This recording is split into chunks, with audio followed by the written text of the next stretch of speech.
Introducing Zaxby's new chicken finger tacos. One with pico and creamy chipotle ranch, and the other with bacon and avocado ranch. Chicken expert since 1990. Taco expert since now.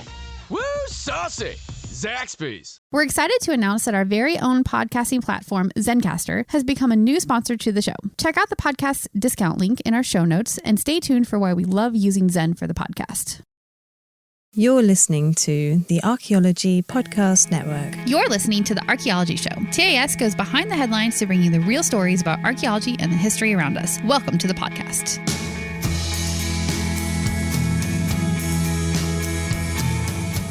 Hello and welcome to the Archaeology Show, episode 134. On today's show, we talk about decapitated Roman burials, lava tubes filled with bones, and an ancient mint. Let's dig a little deeper.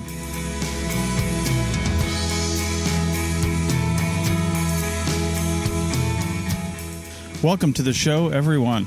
How you doing? Hello. So you may hear some fan sounds, and I'm going to tell you, I don't care. Yeah. It's hot. It's very hot. Everywhere we've been, we're currently in northwestern Washington, and even here, where I grew up, it's usually nice and cool. We left the eastern side of the state where it was over 100 for the last 5 days. Yep. And we get here, and it's still 100. But tomorrow, to be fair, it's going to be like 80. Yeah, it's dropping. We're just in a little mini heat wave. Nothing like they had last month. So No. So... But yeah, we did chase the cool weather and apparently brought the heat with us. Yeah, that's right. Yep. So, okay. So let's talk archaeology. We've got a few articles here to talk about. Let's. That's right. So I don't want to get ahead of myself. Oh. Though. Okay. All right. So this first article, exceptionally high number of decapitated bodies found at Roman burial site. First off, I like that it's exceptionally high. Not that they were surprised to find decapitations. Right. Like that was expected. Yeah, that's not unusual. It's just a higher than usual number. Right. Which I'm like, that is messed up, Romans. Well, I mean, how else are they supposed to execute their criminals? I mean, reform them? I don't know. But you're probably right. We should probably do more beheadings. It just wasn't like as forgiving of a civilization than ours can be. Yeah, so that's true. Anyway, that's true. I get it. And I think if I remember correctly, when we were talking about Sutton Hoo earlier this year, there was a burial there that had a lot of decapitated bodies as well. And they were just assuming, like they are with this one, I'm kind of giving it away, but they're assuming that it has something to do with, judicial executions. Yeah. So, yeah. So the article we're linking to is from CNN, actually. We may link to the New York Times article as well, but the New York Times irritates me because I don't subscribe to it on a normal basis. So if you hit 10 articles in your lifetime, apparently, you can no longer read anymore. Yeah. It just blocks you. That's so annoying. Luckily, they didn't invent this story. They just parroted it like everybody else did, so we found it on CNN. But it was also published in the Cambridge University Press's Britannia Journal, so if you want to go find that. So there were 17 decapitated bodies at 3 Roman cemeteries in Cambridgeshire, England. And they say this high number may be the result, as Rachel said, of judicial executions. I'm going to jump down on my notes here. It says that during the latter part of the Roman occupation of Britain, the number of crimes carrying the death penalty increased from 14 to 60. Like we know they have laws. So yeah. So we know that there's a lot of things that people could have been executed for, basically. Yeah. And that's just crazy, knowing that there's 60 laws you could potentially break. Yeah. Like 14 sounds like a reasonable number. Like those are pretty bad things you could probably do that, I don't know, most people would probably argue may deserve the death penalty in that sort of time frame. Mm-hmm. But 60? It's like, 60's a lot. What are those rules? And do you even know that you're breaking them? Right. And all of a sudden you're like, oh, I did that thing. Yep, you're going to lose your head. So. Yeah. No, this is really interesting, though. They found 52 burials at the one spot called Nobbs Farm in Somersham, and 13 of them were buried face down, which I thought was really interesting because they're postulating that they were buried that way because they were criminals, and so it was like a shame, like a way to shame them, even in death, is to bury them face down. Or that the family was ashamed of them. Of them. Yeah. Probably both, though. Yeah, probably a bit of both. Yeah. So I thought that was interesting, and it adds more credence to the theory that they are executions and not just I don't know. How else? Why else would you have a whole bunch of decapitated bodies with no other wounds on the body? So it wasn't like it was from a war or a battle or something. Right. Yeah. Yeah, it says heads of some of the decapitated bodies were placed at their feet.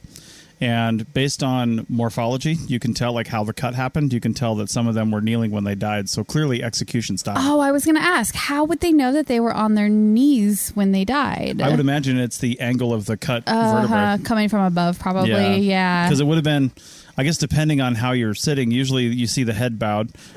Solely placing all this information on like movies. Yeah, so definitely. The head's bowed and it's down, and then somebody's coming from up top. So. Yeah. Yeah, I guess it depends on... I wonder, this is a morbid thought, but in rock paintings, you can often determine the handedness of the person. Oh, okay. And I wonder if you could determine that, like it's almost a signature, right? Yeah. I wonder if in like popular Roman towns, because there weren't too many executioners, if these people were documented, I would be like, oh, this looks like the work of Ralph. Totally. Oh, you're probably right about that. Like, if that person has been documented, but that's the problem, is that this is too long ago to have good documentation of who the town executioner was. We knew exactly which laws went from, no death penalty to death penalty. That's true. So the Romans wrote that down. Yeah. And I'm like, the thing I'm wondering about is you do have handedness in swinging an axe, basically, or the kind of thing they would have swung to chop heads off, right? Which is basically axe-like. And I would imagine the angle, the height of the person versus, the people that they're chopping heads off of for, all those kinds of things. But how do they know that some of these weren't guillotined? I guess they didn't exactly say that either. Well, guillotine wasn't even invented yet. So, I don't know when it was invented. Well, it's a French word, too. It's French. I think it was invented in... Well, okay, I'm speaking off the cuff completely right now, but I'm pretty sure it was invented by the French kings in like the 1700s or whatever. So Yeah. Anyway... Well, another interesting thing was some of the remains were, in fact, a lot of the remains were in poor condition. And they used a term that I guess I knew exactly what it was, but I hadn't really seen written down before. Sand shadows. Yeah. Some of them were. So the bones actually completely decayed and were gone. Very acidic soil, probably, right? Yeah. And the only thing you were left was like the impression of the bone, because the bone doesn't decay overnight. And even if it takes only a few months, let's just say that, like, I don't know how long it takes, but let's say it just takes a few months. As that bone is disappearing, so to speak, and decaying into the strata around it, it's going to be replaced with things. Right. Whether it's other minerals. And this is essentially the process of fossilization, if it's the right minerals and the right amount of time and pressure and stuff like that. Fossilization is a pretty rare circumstance when it comes to bones. But so I would imagine more often you're left with these sand shadow type things. Yeah. So I worked on a cemetery in New Jersey, and we definitely encountered that pretty often. Like, we would have the outline of a coffin, so we knew where... These were much newer burials, like 1800s. So we knew where the burial was because of the outline of the coffin. And then, like, the soil inside the coffin was just, like, different. Yeah. It was different. It was often clayier, if that makes sense. But there were no bones left because they had just been completely replaced by soil. So... Yeah, one kind of, I feel like, was a tongue-in-cheek sort of statement, and I don't know if this was from the person who wrote the CNN article or the actual paper, but they said with the sand shadows, they were still able to see a lack of trauma directly before death, and then there's like a little comma, aside from the beheading. Right, like the head between the legs, like there was that part. Yeah, aside from, losing your head right before you died. Right. Yeah. But anyway, it was still pretty cool to not bury the lead there, that even though it was like impressions or shadows of the bones, they could still see that there was really no other visible trauma, aside from that. Which throws out the idea that this was a battle or something, right? Some event that caused all these people to be decapitated. It was much more likely that it was related to criminal justice.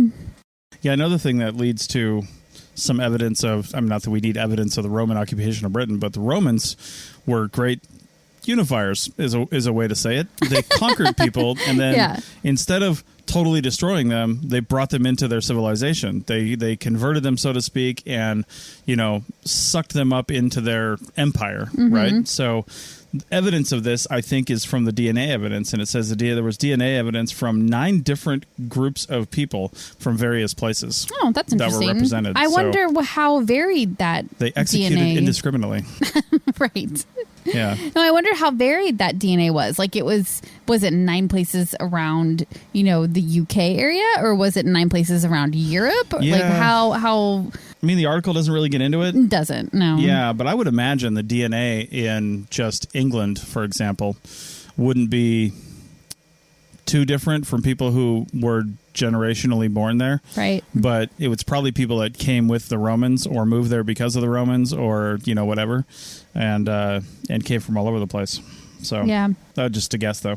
Most of the remains were believed to belong to adults over the age of 25. So I guess again, makes sense. Yeah. Yep.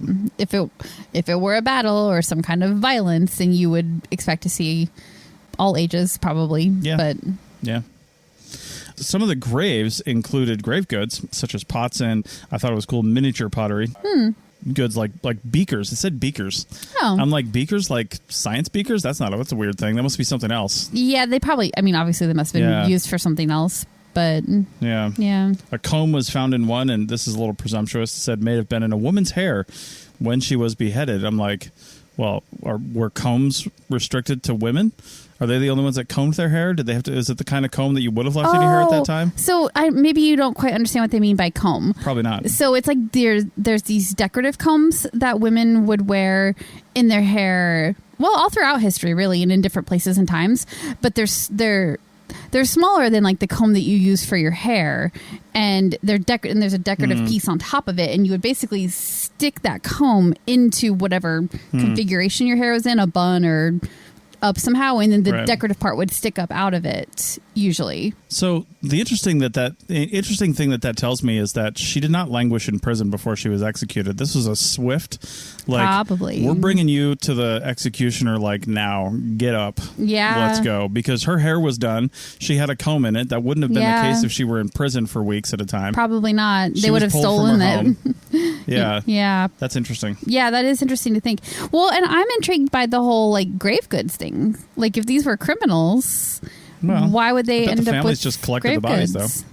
Yeah, it's just interesting because like some of the bodies are upside down, right? Prone, I think they call it, right? Yeah. Some of the bodies are prone. Some of the bodies have heads between their legs or at their feet or whatever. And then some of them get grave goods. So like, is it just the level of your criminal activity determines whether or not you get grave goods and how you're buried, maybe? Well, I think it's like a lot of crimes that are committed these days, like especially with the Romans at this time, with the sheer number of crimes. Like, it's illegal to the Romans, but is it illegal to the people there? Were they really ashamed? Are they just sad that this person's dead and they're going to bury them as honorably as they can? Right. Regardless, because it didn't say that the grave goods came from the ones that were presumably shamed. It doesn't even. No, it doesn't say that specify. At all. Yeah. So. Yeah, that is interesting. Yeah. And the other thing I was wondering here is what time frame, like what's the spread? How many years is it? It says that the grave goods date from the third and 4th centuries AD. So we're talking about like a century of use potentially here? Potentially 1 to 2. So that is interesting then, because things can change a lot in a century, and maybe what was acceptable at one point and not shameful maybe was shameful later on, and vice versa or whatever. So yeah, totally. It would be interesting to. You're just speculating as to what these people did and why they were decapitated before they died, or decapitated to die. I don't know. Yeah. Anyway.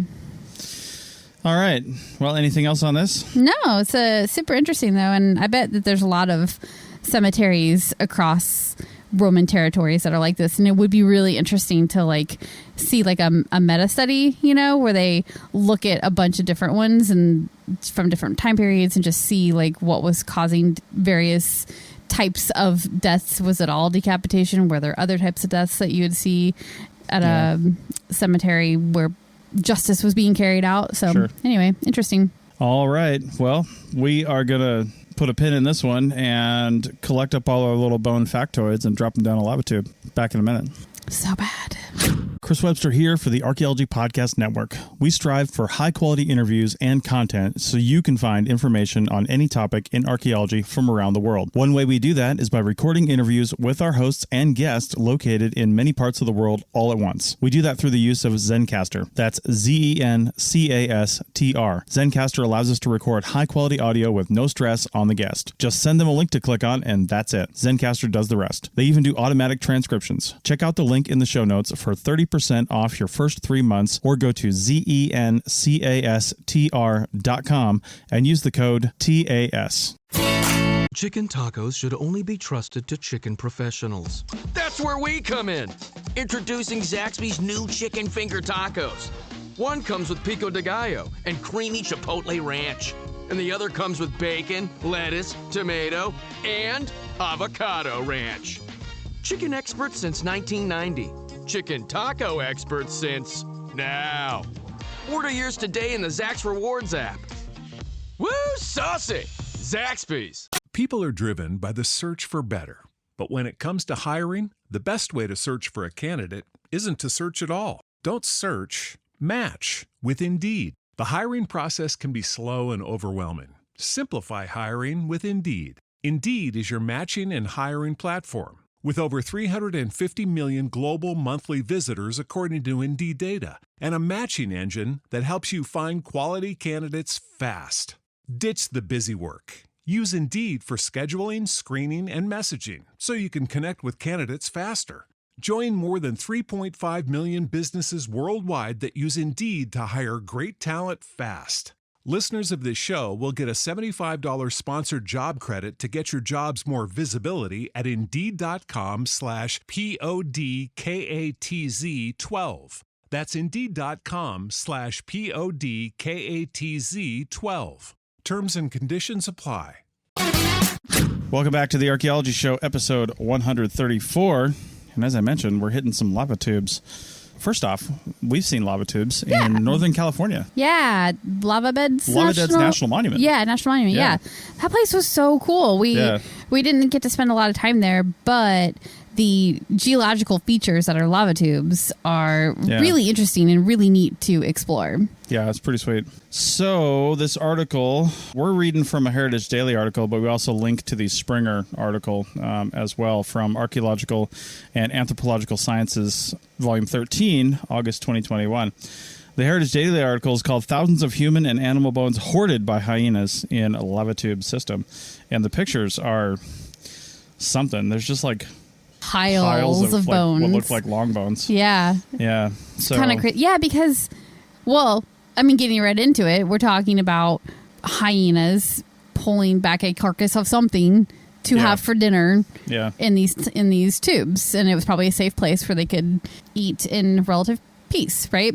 Yeah. But I'm guessing that they couldn't drag an entire carcass because hyenas aren't that big. So, like, probably they were dragging like a leg in the case of a human, an arm. We'll get into hyenas. Okay. Because I don't know a lot about changed them. a lot. Okay. Yeah, I actually kind of did a little bit of a deep dive on did hyenas. you? Okay, this. cool. So let's place this first, though. This is in Saudi Arabia, and it's the longest lava tube. It says Arabia's longest lava tube system. I don't know if that means Saudi Arabia or like the region of Arabia. Like, yeah. But anyway, it's the and I don't delete this, Chris, the editor, because it's the Jordan lava tube system. Right. UMM. With two M's. Yeah. Is located in, it says, I hate all these names. Well, I don't hate them. I just hate that I can't pronounce them. Right. Herat Khabarovsk lava field. I don't know. Sure. Look at the article. Yep. So the project that did the research on this is called the Paleo Deserts Project, which sounds super cool. Yeah. They did taphonomic, and we'll talk about that in a minute, but taphonomic studies of fossil bone accumulations to track human and animal migration across the Arabian Peninsula. So taphonomic studies of fossil bone.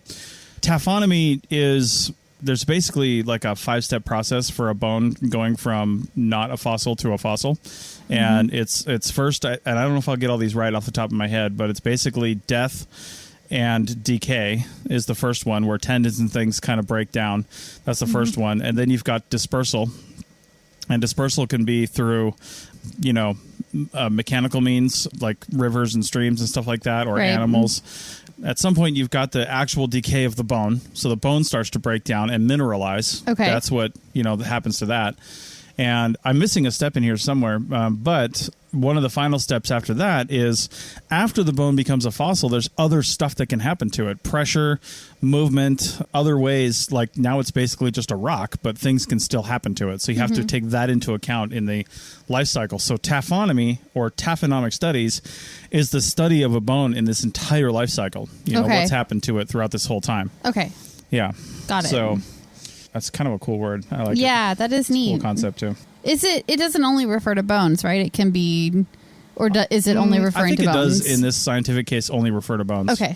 Which are typically the only things we study that fossilize, except for, I know, I guess plants don't really fossilize, do they? No, they have you impressions. just get the imprints. Yeah. So I guess it would only be bones or things made, teeth and stuff like that. Heard of other stuff fossilizing. In fact, it's kind of a common creationist trope to talk about this Texas sombrero type hat that fossilized in a stream bed or something. I don't know if that's actually real. I heard about this years ago, and people bring it out saying, well, scientists say fossilization takes millions of years. It doesn't. Oh, no, it doesn't have to. It can take hundreds of years if the conditions are right. Right. And in fact, fossilization is such a rare event, as we mentioned in the last segment. And we say rare because there's been how many billion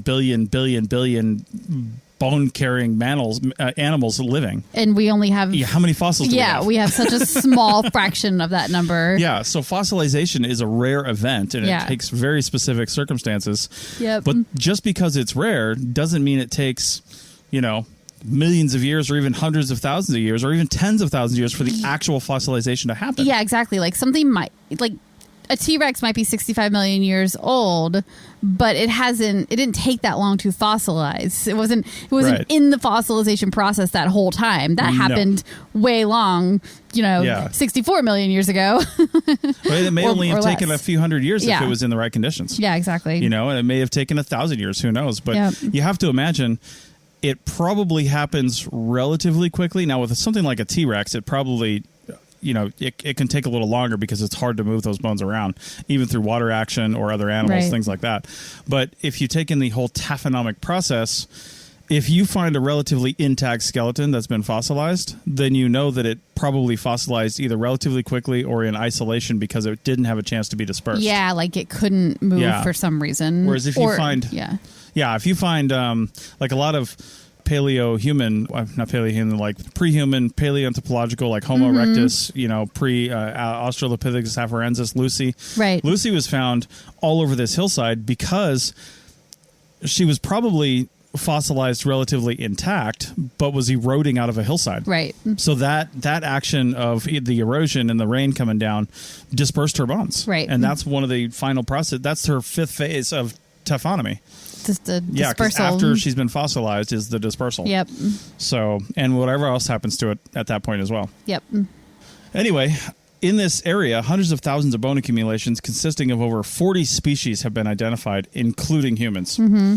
And I'm not saying like pre-humans or Neanderthals. I'm talking humans. Yep. Yeah. So if you haven't checked out the Heritage Daily article, check it out because it's really cool seeing the images of these lava tubes that they've mapped. They're just like super long and crazy tubes, and you can see the bone accumulations and a couple really walls and stuff in there too. Did they mention what those walls, like, were they naturally formed walls? I would assume. No, this article didn't really get into it, and I didn't read the source article, so I don't really know. But I would imagine that it wasn't just hyenas that used this, unless if it was full of like bones, maybe it would have been taboo to early humans because I wouldn't have wanted to go in there. I would stay despite the protection very far. So for sure. Yeah.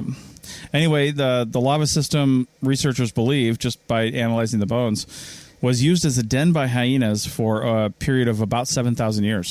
So that's a really long time. Yep. And I imagine amongst the early humans, a lore would have been built up about those lava tubes. Yeah, like probably. You would have known that this is a place where things go to die. Yeah. I imagine it like the elephant graveyard in Lion King. Oh, yeah. Like, you don't want to go over there. No, just stay away from there. It's a bad place. It was all dark and like cold over there, but which literally describes nowhere in Africa. But anyway. And like the weather changed when they crossed the line, even though like it was still like exposed. Yeah. There's also evidence of hyenas. They died there too, and probably fought amongst themselves, I would imagine. Yeah. And also, if a hyena died, I imagine another hyena would just drag it back into the den and eat it. I mean, why not? Oh, do you think they're cannibals? Well, I know they are. Yeah. I mean, they're carnivores. Yeah. So, anyway, the striped hyena that we know today, and its Latin name is actually hyena, and it's spelled the Greek way, Hyaena, or actually the Latin way. Sorry.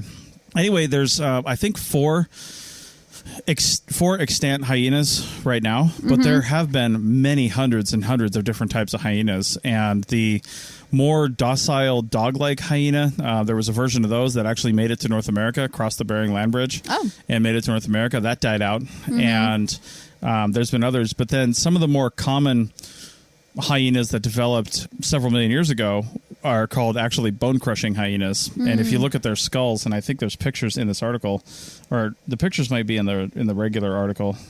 Actually, it might have been just the research I was doing.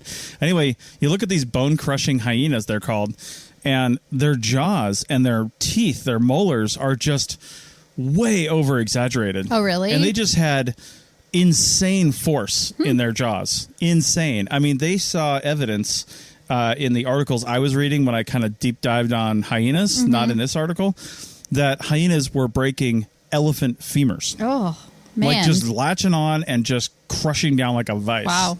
Yeah, so... I mean, I guess you have to if that's your food source, right? Yeah, and there was one type of hyena. This one ended up dying out, I think. But there was one type of hyena that they're very evolutionarily moldable, it seems. Like they're just like whatever their food source is, they're going to adapt it, overcome. Because there was one that developed a ability to process the, what does they call it, terpene or something like that. It's the like bile type byproduct that termites use in their nest making. What? And this hyena was able to eat termites, but not a lot of mammals could digest the termites because of that chemical. Oh, wow. Yeah, super gross. That is really gross. They're like, but hey, interesting. Look at the tasty termites. Yeah. So wow. Anyway, so that's hyenas. They're pretty cool. I tell you what, if you've ever been in the high desert, and we have in the last couple of months, almost every night and morning, I would hear packs of coyotes. Yeah. Which, if I had to guess, they're probably a distant relative or have a common ancestor with hyenas. Probably. I don't really know. They're both dog-like. Yeah. But anyway, the hyenas, when I spent 3 weeks in Africa back in 2005, the sound of the hyenas at night, and you could hear them, the packs of them. Are they yippy like coyotes are? They're yippy, and they're weird, and it's just terrifying. Yeah. Yeah, it's hard to sleep to. Yeah, they almost like squeal a little bit, kind of. Yeah. Well, the hyenas and the lions are the reason why the camp that we were at, it was actually the camp that this field school I was on, it was the camp that the Leakeys had set up. So Louis Leakey and Mary Leakey had both worked there. Mary Leakey's hut was there. Louis Leakey's hut was there. And that's where that's where we stayed. And there was only one entrance, and the rest of it was ringed by dead thorn bushes, basically. Oh, it was probably about a protection? 6-foot high hedge that nothing could get through. And then we had Maasai warriors with their spears at the entrance basically 24 hours a day. Wow. Yeah. So, I mean, they'll come in looking for food. Yeah. And if they can't find it, they'll eat you because you're food. Well, I mean, I know from Lion King that hyenas are aggressive, and mean, laugh a lot. And they laugh a lot. So, I mean, given what I know about hyenas, that totally makes sense. I know. So that seems totally legit. We'll cite our sources later. Definitely. Elton John is one of our sources. Anyway. Oh. So... Anyway, the preservation in the lava tubes is really good compared to other places. I mean, it's like any cave system where it's going to be relatively environmentally controlled, I would imagine. Yeah. So it's going to have really good preservation. And to be clear, are we talking about fossilized bones in these caves? That is not clear. That is not clear. Okay. And I don't think we are. Okay. Because in order for something to fossilize, it needs to be buried. That is one hallmark of fossilization. And these are not buried. They're not buried. They're piles. So how are they doing a taphonomic study if they're not? Well, it's in the taphonomic process. The minute you die, your taphonomy starts. Oh, okay. You don't have to be fossilized, right? So this is beginning stages, and if they were to get buried, then the process would go along. Every single cemetery that is around you right now has bodies going through the taphonomic process. Yeah. Also, they did mention that some of the tubes were collapsed, so I would imagine some of the bones did get buried, so maybe they were... But did they get fossilized? I don't know, because it takes a certain amount of minerals, moisture, all kinds of things in order to do that mineral replacement. Yeah. So anyway, they use these lava tubes around the world, and especially in this region, to really learn about what's called the paleoecology of a region, which means just the ancient ecological environment. Right. You know, what is it? What kind of animals? What kind of plants? All kinds of stuff, because you could even look at, just like you can look at human bones and teeth, you can look at animal bones and teeth, and there are humans found here, and you can learn a lot about their diet. Yeah. So I would imagine like a whole pile of bones like this can give you a really good snapshot of all of the different species that were in an area, and how they were potentially interacting too. So and that's interesting. That's really important observation too, because I know when I was in Africa, the person who was leading the field school was also part of another field school that is done through Rutgers University in New Jersey. And I don't know if they're still doing this, but it was called the Olduvai Landscape Paleoanthropology Project. And basically their tagline was, the Leakeys spent 50 years getting a vertical chronology of East Africa, which means from now on back to 2.1 million years, they knew what was there. Yeah. Right. They had all the species, but they didn't know who those species lived with.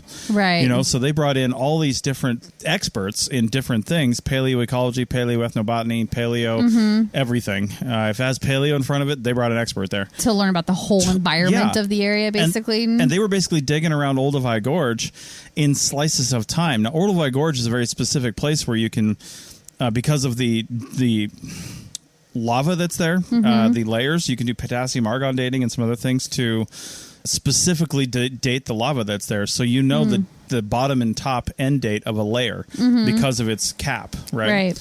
So they were going through and just picking 100,000 year or 50,000 year slices of time, which is pretty short in the evolutionary timescale, and saying, let's find everything. Yeah. What are the plants? What are the bugs? What are the animals? That's cool. That's really neat to get that like snapshot in time of an area. That's really, really cool. Yeah. Super cool. Yeah. So neat. Anyway, so that's pretty cool. There's a lot of neat things in here that you can deep dive on. I did some reading on taphonomy to brush up on that. Did some reading on hyenas to brush up on them. And it was all pretty cool. So I'm going to take this knowledge and I'm going to sell it for a whole bunch of Chinese coins. I don't think you are, actually. Well, let's try it on the other side of the break. You may have heard my pitch for membership. It's a great idea and really helps out. However, you can also support us by picking up a fun t-shirt, sticker, or something from a large selection of items from our TeePublic store. Head over to ArchPodNet.com/shop for a link. That's ArchPodNet.com/shop to pick up some fun swag and support the show. Chicken tacos should only be trusted to chicken professionals. That's where we come in. Introducing Zaxby's new chicken finger tacos. One comes with pico de gallo and creamy chipotle ranch. And the other comes with bacon, lettuce, tomato, and avocado ranch. Chicken experts since 1990. Chicken taco experts since now. Order yours today in the Zax Rewards app. Woo, saucy! Zaxby's. Save on O'Reilly Brake Parts Cleaner. Get 2 cans of O'Reilly Brake Parts Cleaner for just $8. Valid in-store only at O'Reilly Auto Parts. O'Reilly Auto Parts. Welcome back to episode 134 of the Archaeology Show, where I make my millions selling knowledge about hyenas and bone-crushing activities. Wait, you make your millions in ancient Chinese coins? In ancient Chinese coins, right, yes. That's the only thing you'll accept as payment, is ancient Chinese coins. That's true. Okay, good luck with that. All right. Okay. So, again, the original article that we're reading, that we found this on, the popular article, is from Heritage Daily. However, the antiquity article from Cambridge University Press is also linked. So check that out if you want to see the original article. The article in Heritage Daily is called Ancient coin mint discovered in China from over 2,500 years ago. That is old. Yeah, so let's put this in time. This was found during excavations at Guangzhou, a city and administrative center in the Zheng state. Again, I'm going to pronounce all this wrong, so read the article. The Zheng state was a central regional power before the rise of Imperial China. So this is prior to the first emperor of China, when China was just kind of a plucky little country. No, I don't know what it was. Anyway, my big takeaway from this whole thing is the spade coins. Yeah. We always think of coins as round. Yeah. I don't, and I remember when it just blew me away one time, and I think this was probably when I was in the Navy, that I saw a coin with a hole in it. Oh, I was yeah. like, what is this craziness? But it's still round. Yeah, still right? round. So coins have... I mean, I've seen old coins. I've seen pictures of really old coins. I've seen Roman coins, and they're always round. Yeah. But who decided they had to be round and why? Yeah, I wonder if it's just because it's an easy shape to create. I don't know. I don't know, but super cool. The coins from this particular foundry or mint, they call them spade coins now because they look like a garden spade. They look like a trowel. Yeah. And it's weird, though. Like, why would they go through all the effort to make a coin in that shape? Because it would take a lot more effort than just, like, hammering out something roughly circular. If you had a hard time getting your writing to be defined on a coin, what's the next best way to identify it as a regional specialty? Oh, it's to give it a special it's shape. Be a shape, right? Yeah, because shapes true. are easy. Yep. All you got to do is, if you already know how to smelt and do this, then it's easy enough to just make the shape. Yeah, I guess that's a really good point. Funny thing is, I don't think this article ever said what these were made out of. Oh, really? No, I don't remember reading that either. Wow, I didn't even write that down because they didn't say it. Interesting. The article is very short. Yeah, there's not a lot to it. So I definitely recommend reading They kind of phoned it in. The original one. Yeah, the picture is really interesting. So that was sort of the meat of it, really. Yep, they say that this is I'm going to say exactly what they said. This is the oldest form of commodity money used during the Zhou dynasty of China. But really, you have to reinterpret that as the oldest form that we have found. Correct. Because you always have to say that we've discovered. Yeah. That's something nobody ever puts in an article, but you have to mentally add that at the end of every sentence. Yeah. Even if they don't say it, just know that there could be something older, but there's no evidence of it yet. Right. Of course, when the first emperor of China took over in 2021 BC, they were immediately abolished. Because I'm sure the emperor had their own mint, their own coins. Probably back to the plain old round coins. Here we go. Distributed throughout everywhere. I don't know if they were round or not. I don't know either. Anyway, really cool. And the timescales of these things. Like we were just at a place that I grew up going out and having a meal at, this old little drive-in on the way to where we're at now. And I always remember going there as a kid, and I saw on their sign, family owned and operated since 1968. And I'm like, ooh, that's a super long time. That's like older than me. And, how did they manage to keep this in the family for that long and do all those things? But this foundry that eventually became the mint started around 770 BC, but mostly produced ritual vessels, weapons, and tools. It wasn't until about 150 years later that minting activities actually appeared. That's a long time later. That's a long time later. That it was producing metal. Foundry means metal. Yeah. Right? So they were producing metal objects. Yeah, metal could be presumably gold, silver. Again, even looking at these spades, I don't know what kind of things they were. How do we know they're... Well, coins don't have to be precious all the time. They just have to represent money. Yeah, exactly. Like dollar bills aren't... they're only worth $1 because we say they are. Right. I don't know. And I think it really depends on the culture, too, because some would absolutely use precious metal because it was important for money to be something that was also precious. But I don't really know about ancient China and how they felt about their money and precious metals and how that sort of relationship worked together. I think it's interesting that I'm looking at this thinking, wow, that would be easily copyable. Like, why couldn't you just print your own money, basically? But it's back in a time frame when the knowledge of smelting and doing all that was probably a closely guarded secret. Yeah, probably. Because, not only just for stuff like this, but for the business aspect of it, like Yeah. you didn't want your everyday Joe Schmo putting up a forge in the backyard and making their own stuff. Oh, yeah, you absolutely couldn't. And, that gives some credence to the idea that it was a special shape because to identify where the money was coming from, but also because it would make it really hard for somebody else to copy and reproduce and flood the market. We couldn't have inflation now. Yeah, there's definitely some definable like angles and points and lines and stuff on these spade-shaped coins. Mm-hmm. And interestingly enough, too, they're the one that they show here, I was going to say two, but it's just different angles of the same one. The one that they show here in 4 different images is broken off, and it was pointed down at the end, which I can imagine those broke off relatively easily. It looks like if this is a common centimeter scale, too, 1, 2, 3, 4, 5, they're about 6 centimeters across, so... give or take a few inches, right. 2 to 3 inches. And I guess that would make them probably about unbroken, probably 20 centimeters high. So they were not small. Yeah, that's pretty good size. This thing would have held in your hand pretty well. Yeah. And it's a coin. It's currency. Yeah. I wish we knew more about it. Like, how many of those would you need to be rich? And... and if it wasn't very many, like if you just needed a handful and it's like, you're rich, then what... How did they break that currency down? Because poor people had money too. They just didn't have as much of it. So it looks like you could legit stab somebody with this too. I know. Yeah. I wish we knew more about the structure of their coin system, basically. Right. It's interesting. Yeah, prior research in coinage and money suggested that the first were issued by merchants, making it easier to trade and transport. So they would actually make their own coins, issue them with people as a... as an IOU kind of thing. Yeah. Like or you owe me. Right. Either way. But, and to actually count up what they have, like a representation of their wealth. However, this particular mint, and again, this seems like kind of a stretch to me, but it could just be the distillation of this article into a quick little article to read. But this mint is close to the outer edge of a city, near the gates to the administrative inner city, indicating that the government was more involved and not merchants, because merchants were in very specific places in a city. Right. And not right there. Right. So who knows?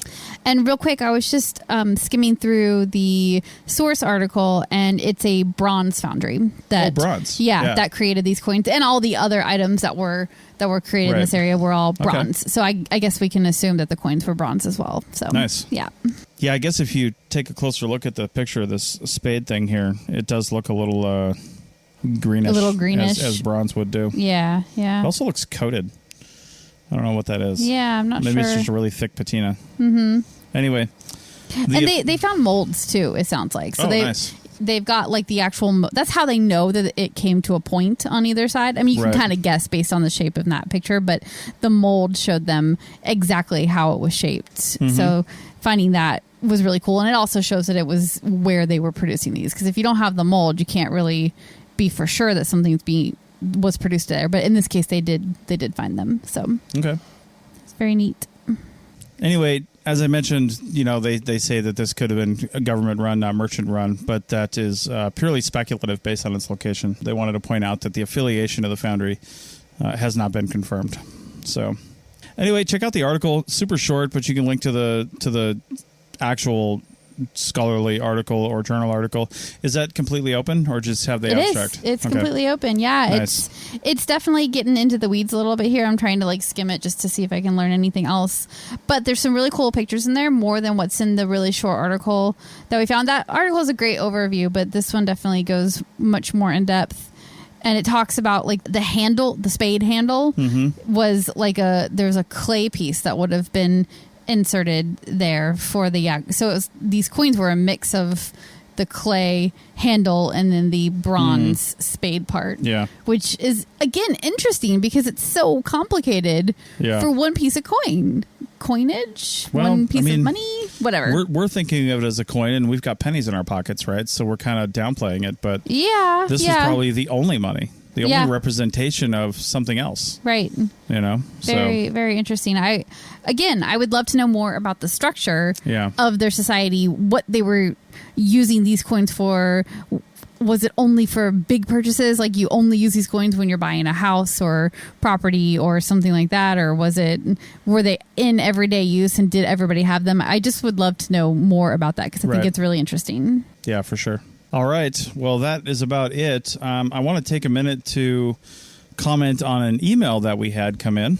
So this actually has nothing to do with our show, but I thought since it came from one of our longtime fans and a person that writes in all the time, that I would just mention it on the show here because maybe other people are concerned with us and what we're doing. But this person writes that, I'll just paraphrase here a little bit, says, it occurred to me that you and your partner are wandering the backwoods and that is dangerous. How do you deal with it? He said, I know many people go around in RVs, but they seem to be in RV parks a lot or Walmart. True. He just wants to know, how do we avoid people and animals breaking into our RV, keeping away biker gangs or the Taliban or aliens or Bigfoot or angry indigenous people?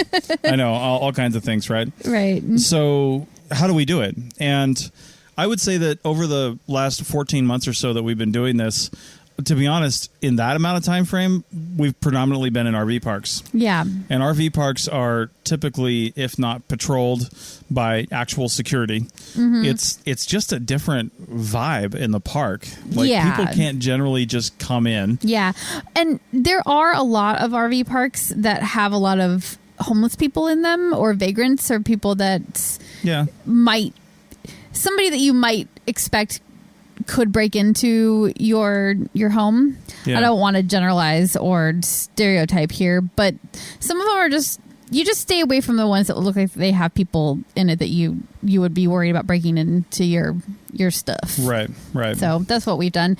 And we just got our solar set up. So we haven't really been off grid too much because we haven't had the power capability to do that. So, but we're going to go more off grid now, and we'll have to really focus on making sure that we're going to areas that are safe. And if we are leaving the RV, because we have a car too, if we leave the RV to go somewhere, we got to make sure that we're leaving it somewhere safe. So yeah, I think a lot of the boondocking places I've seen, especially down in like the Southwest and some BLM land and stuff like that, there's usually a number of other people out there too. Yeah. And if you just, like any neighborhood, if you look at the people around you and say, these are the kind of people I wouldn't mind hanging out with, then fine. I mean, to be honest, if I see a bunch of old, I hate to stereotype, but like broken down school buses or 48-year-old Winnebagos, I'm probably not going to stay there. Yeah. You know, and it's nothing against those people. It's just, you want to feel safe. You want to feel safe. And if it looks like you might have something they need, I'm not going to say they're just going to steal from you, but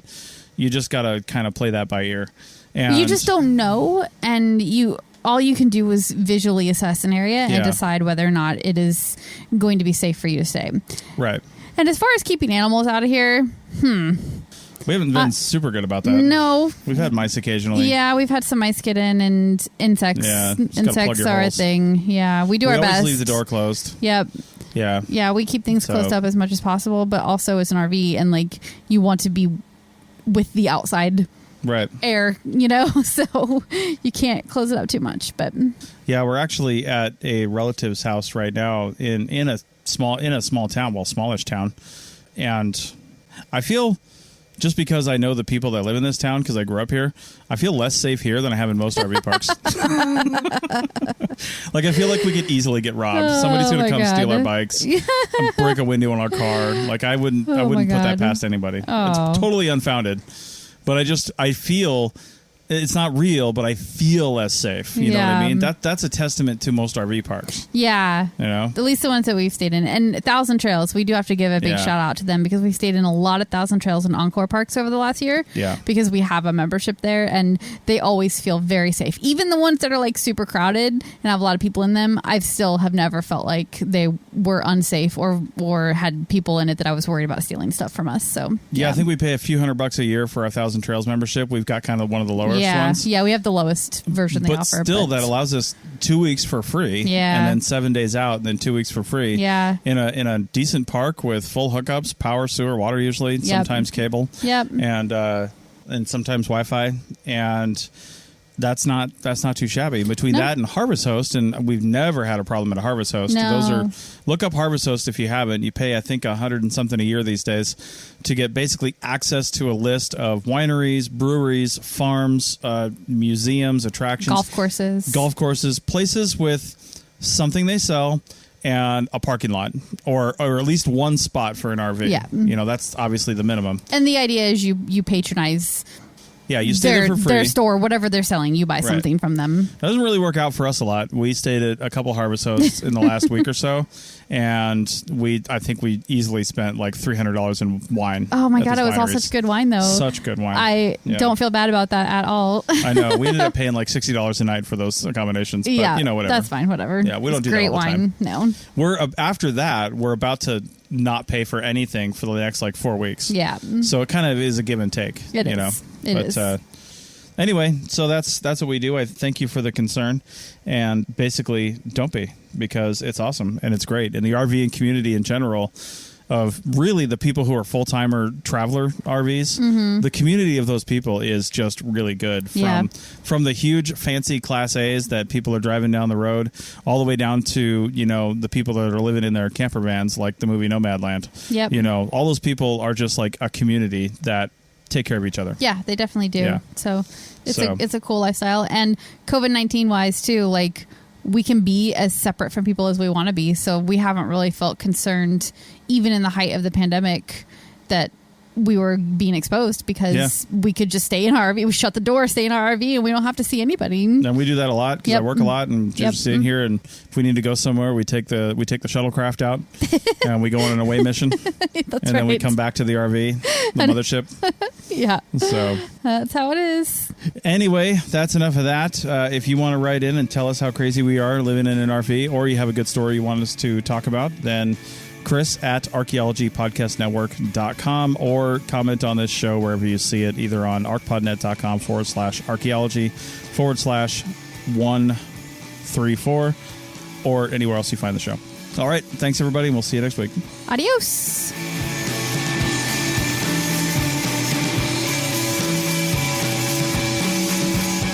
Thanks for listening to the Archaeology Show. Feel free to comment and view the show notes on the website at www.archpodnet.com. Find us on Facebook, Instagram, and Twitter at ArchPodNet.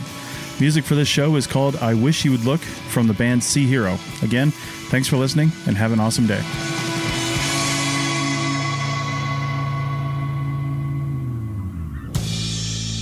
This episode was produced by Chris Webster from his RV Traveling America, Tristan Boyle in Scotland, and the Archaeology Podcast Network, and was edited by Chris Webster. This has been a presentation of the Archaeology Podcast Network. Visit us on the web for show notes and other podcasts at www.archpodnet.com. Contact us at chris@archaeologypodcastnetwork.com. Thanks again for listening to this episode and for supporting the Archaeology Podcast Network. If you want these shows to keep going, consider becoming a member for just $7.99 US a month. That's cheaper than a venti quad eggnog latte. Go to archpodnet.com/members for more. Chicken tacos should only be trusted to chicken professionals. That's where we come in. Introducing Zaxby's new chicken finger tacos. One comes with pico de gallo and creamy chipotle ranch, and the other comes with bacon, lettuce, tomato, and avocado ranch. Chicken experts since 1990. Chicken taco experts since now. Order yours today in the Zax Rewards app. Woo, saucy! Zaxby's. Introducing Zaxby's new chicken finger tacos. One with pico and creamy chipotle ranch, and the other with bacon and avocado ranch. Chicken experts since 1990. Taco experts since now. Woo, saucy! Zaxby's.